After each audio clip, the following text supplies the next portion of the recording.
this is a big game for us. It's the St Patrick's Day game for London Irish, and it's just a one-off. So it's a brilliant game to be involved in, and I'm just delighted to be here. After 5 years of working at a university in Ireland, why take this job now? Well, I've always loved being involved in rugby, and I'm delighted. I'm honoured that London Irish have given me the chance to get back involved again. And when you're working with lads who have such enthusiasm as they've shown since I've arrived here, then it's a pleasure to work with them. How have you found the guys on the training pitch so far? Have you got a decent idea now of the players that you're working with and the strength of the squad at your disposal? I think that always takes a period of time to get to know players and things like that. So all we've asked them to do is just to keep doing their jobs. You know, the work that they've done with the coaches and with Nick and with Brendan has been excellent, and so it's just a case of seeing that through now and seeing can we eke out that result.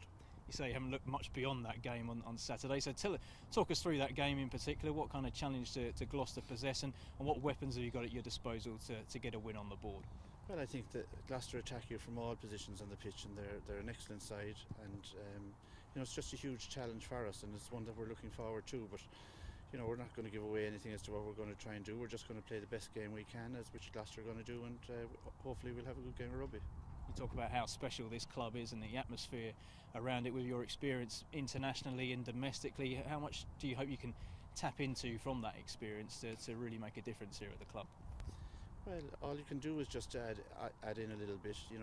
The role of the coach sometimes I feel can be a bit overstated. The players are going to go out on the pitch, and we just want them to be as relaxed and look forward to the game as much as possible, just to play the best game they can, and that's our role. And what is it about the Premiership that there's a real test? I think this is the first time that you will have tested yourself in this environment. What difference does it have compared to your experience of working in the Pro 12, Pro 14, and indeed at the top level internationally? Well, it's obviously a different experience, and to be in rugby and get these different experiences is a fantastic opportunity for me, and something I'd maybe be able to answer better for you in a couple of games' time. But right now, there's a good crowd coming to the Majestic on Saturday, and hopefully we'll give them something to get in behind us for. And having Les Kiss alongside you as part of this new coaching setup, how vital is it to have someone as familiar as that alongside you to bounce ideas off and also use as another voice on the training pitch and indeed during matches? Well, Les is a fantastic coach. He's world respected, wide respected, and I'm just so fortunate to be working with him again. The fact that we get on with one another is a bit of a bonus. We probably know one another's warts, but we've had a good time before, and hopefully we'll have a good time in the future.